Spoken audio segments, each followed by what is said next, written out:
Qu'est-ce que tu as à me dire pour les événements d'aujourd'hui? Les événements, mon fils, mon garçon, depuis des années, on en parle. Hein, ça va pas aller de mieux en mieux, ça va aller de pire en pire. Mais on n'est pas de ceux qui se retirent pour se perdre, on est de ceux qui veulent lever notre tête. Notre délivrance approche. Je vois sur les réseaux sociaux là, beaucoup de conneries. L'autre il a vu des nuages, l'autre il a vu des anges. Mais la Bible dit que même si tu verrais un ange du ciel t'apporter un autre évangile, qu'il soit anathème, qu'il soit maudit, il faut se baser sur la Bible, la parole de Dieu. On n'est pas au lait, on a la nourriture solide. Il y a longtemps qu'on connaît le Seigneur, on a été élevé dans les missions. Et aujourd'hui, on vit des fléaux, mais je ne crains pas. Parce qu'il est écrit dans la Bible, 365 fois, n'aie pas peur. Et il y a 365 jours dans une année, ça veut dire chaque jour, n'aie pas peur, il est avec moi. Bon, il est écrit dans le psaume 91, il est écrit, aucun fléau n'approchera de ta tente.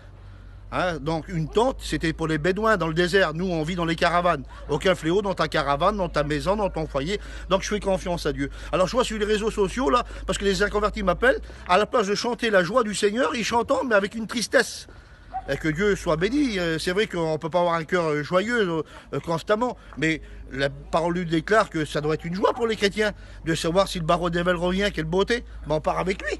Depuis le temps qu'on l'attend, combien de misère, combien de deuil, combien d'hôpital, combien de souffrance. On a eu combien de misère sur la terre. Il vient, mais quelle beauté, alors vous êtes prêts? Eh bien Seigneur, merci Seigneur. Donc il faut être prêt, il ne faut pas se lamenter. On n'est pas des gens du dehors. On n'est pas des ténèbres, on est de la lumière, on est des enfants du plein jour. Donc la Bible dit qu'il faut attendre son retour, on l'attend.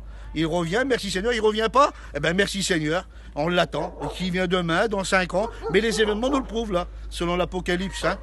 Toutes ces choses là qui doivent arriver, on l'attend. Alors n'ayez pas peur les chrétiens, vous êtes des chrétiens, priez le Seigneur, louez Dieu, chantez des cantiques, mais chantez pas avec un air triste, ça donne pas envie. L'évangile donne un goût de l'évangile, c'est un baume dans le cœur. Lorsque les gens nous voient, la parole lui déclare, il faut chanter, que celui qui est dans la joie, qui chante des cantiques. On est dans la joie, c'est parce que notre délivrance approche. Tous ceux qui se moquaient de nous depuis des années, il est où votre Seigneur, il vient quand? Ils sont pas fous les chrétiens. On vit l'Apocalypse, regardez quelle angoisse qu'ils ont, ils sont confinés chez eux, ils sont renfermés, et quelle peur qu'ils ont. Nous, voilà, on a peut-être une petite crainte, mais on a Dieu avec nous. Que Dieu vous bénisse à tous. Amen.